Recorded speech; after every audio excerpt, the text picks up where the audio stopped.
श्री स्वामी समर्थ.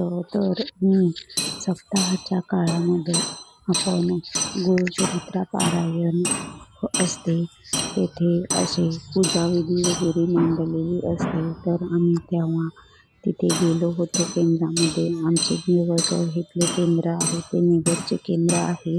तर मी तिथे गेल्यावर सर्वप्रथम आपण पाय धुवून आपण महाराजांना मुजरा करायचा आहे. नंतर आपण दत्तांचं म्हणजे औदुंबराचं दर्शन घ्यायचं आहे.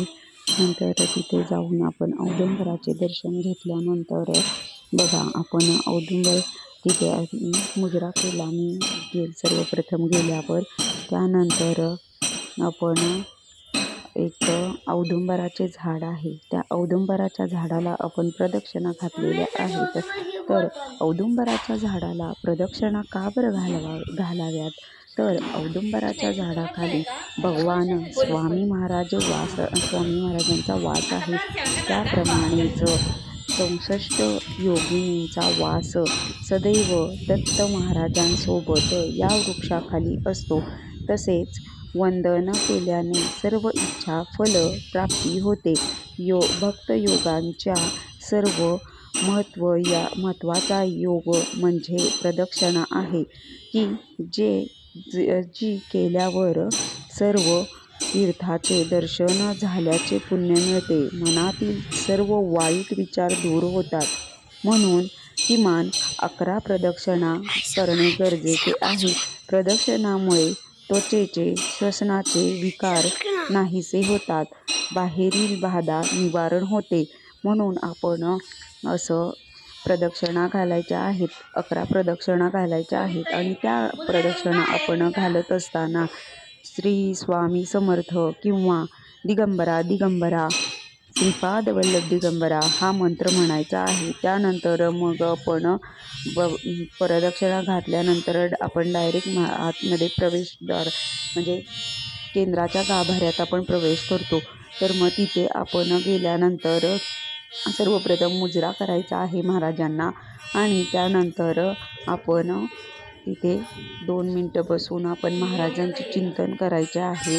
श्री स्वामी समर्थ. हे बघा तिथे प्रहार चालू होता. तर प्रहारांमध्ये पण 3 प्रकार आहेत. तर पहिला प्रहार आहे तो विणेचा प्रहार.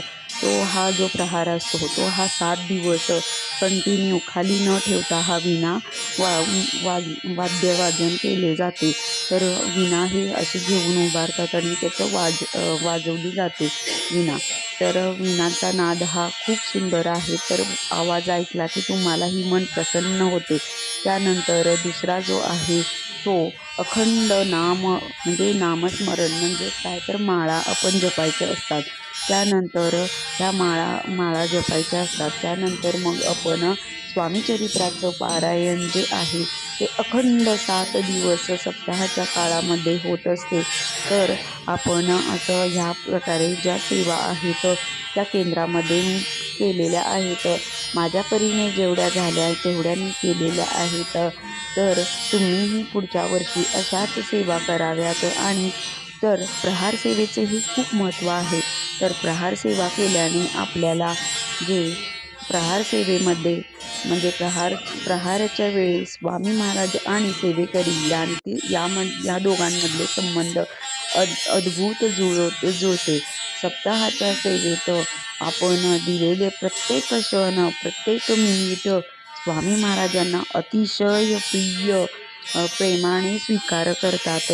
आपण दिलेली प्रहारांची वेळ ही केवळ सेवा नसते, ती आपल्याला पुण्य, आपली शांतता आणि आपल्याला रक्षण बनून आयुष्यात परत येते. कारण संकटाच्या वेळी श्री स्वामी समर्थ महाराज हीच दिलेली वेळ व्याजासकट संरक्षणाने आपल्याला वाटल्या परत देतात.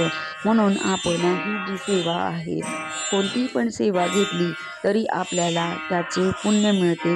म्हणून आपण अशा सेवा करायच्या आहेत. केंद्रामध्ये जाऊन आपल्याला हे करता येतात आणि विशेष म्हणजे ही जी विनांची सेवा जी आहे ती आपल्याला प्रत्येक एकादशीला म्हणजे महिन्यातील प्रत्येक एकादशी जी असते ह्या टायमिंगमध्ये सुद्धा आपल्याला हा प्रहार मिळू शकतो. मग आपण ही वेळ न चुकता आपण स्वामी महाराजांच्या चरणी लीन होऊन आपण अशा प्रहार सेवा आनंदाने स्वीकार कराव्यात, जेणेकरून आपल्याला आपल्या आयुष्यातील संकटे, प्रारब्ध व्यवस्थित आपले मार्गदर्शन स्वामी महाराज करतील आणि अशा ज्या सेवा आहेत त्या सेवा केल्यामुळे आपल्याला खूपच म्हणजे खूपच आपले ज्या अडचणी वगैरे आहेत त्यासुद्धा आपल्या कमी होतात. म्हणून आपण असं तिथे जाऊन आपण सेवा करायची आहे. तर व्हिडिओ आवडल्यास लाईक करा, शेअर करा. श्री स्वामी समर्थ. जय